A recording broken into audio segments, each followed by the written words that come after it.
Hello everybody, my name is Jacob Crash, and today we're going to be talking about how to properly expose your footage. So, let's get right into the video.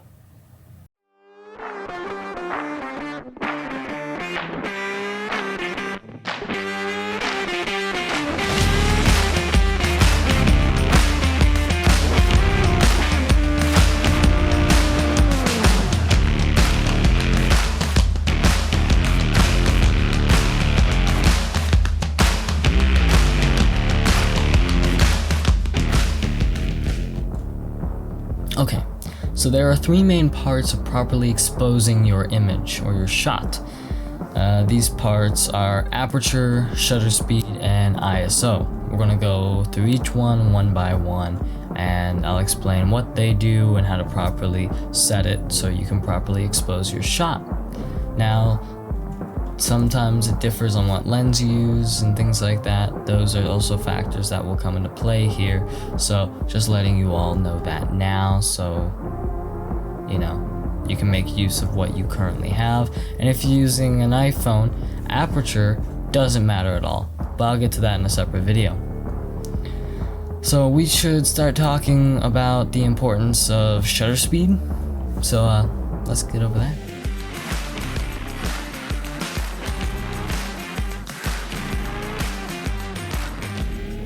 So shutter speed is a very important aspect of properly, getting a good exposure and a good video out of your camera. What we want to do is use the shutter speed to focus on the amount of motion blur we have in our shot, and the lower the shutter speed, the more light is going through the lens and hitting the camera sensor, but also the more motion blur is introduced into the footage. Then there is the higher the shutter speed, the less light the sensor receives, but also the less motion blur there is. So it's much better for like sports photography, or if you're using a green screen. I'd personally shoot at a higher shutter speed.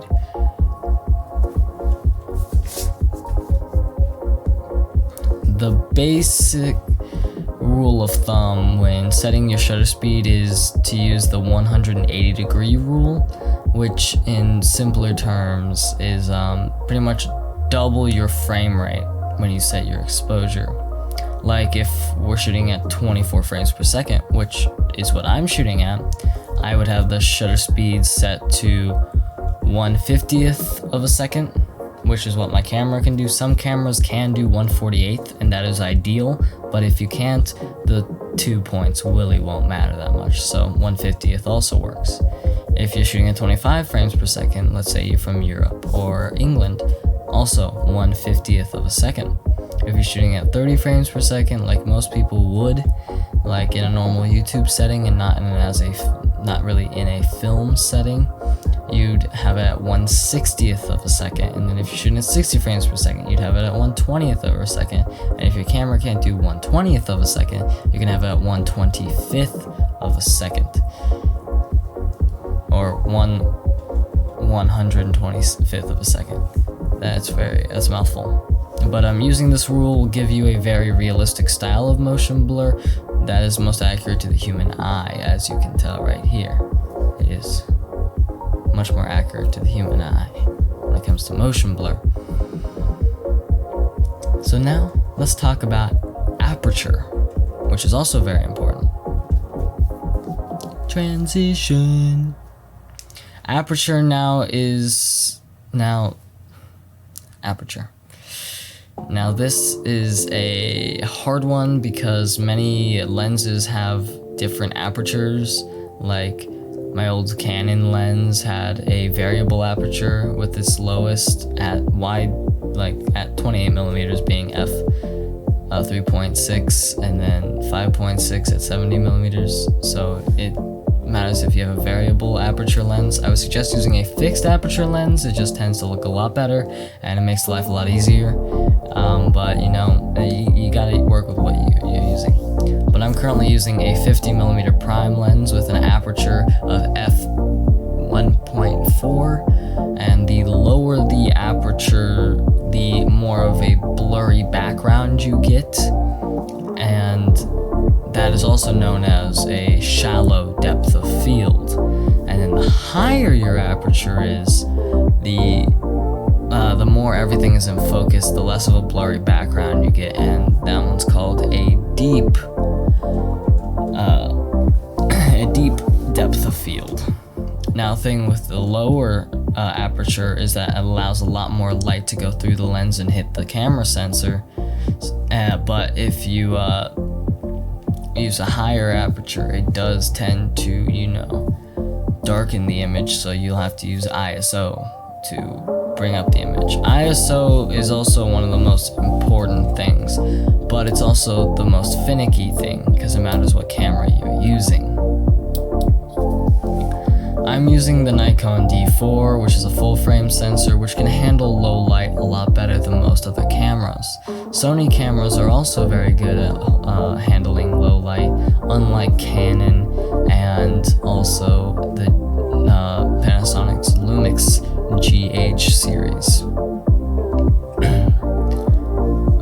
ISO is digital exposure, so it will digitally increase the brightness and decrease the brightness of an image to get the proper exposure. And so I'm shooting at ISO 640 at the moment to properly get the look that I need. And that's what works best for this specific scene and scenario. Mind my yawn. But some cameras have a base ISO of 100 to 800 like this one, so you want to stay within that range. Some cameras have a not so great base ISO, so maybe a base ISO of some cameras have a base ISO of just 500, and then it just goes down digitally and up digitally. But you want to stay within the base range. Like my old Canon one, the base ISO was ISO 100 to 500, and that was the best you could get out of the image, and the rest kind of started to look crummy. But it's different for every single camera, and it'll always be like that, especially using digital cameras. Film cameras are very different, but you really want to get the proper look. But yeah, I'll tell you my specific settings is that I have shooting at 24 frames per second at 1080p. I have my shutter speed set to 1/50th of a second. I have my aperture set to f2.8 actually. I'm not even using the lowest because I didn't want an extremely blurry background.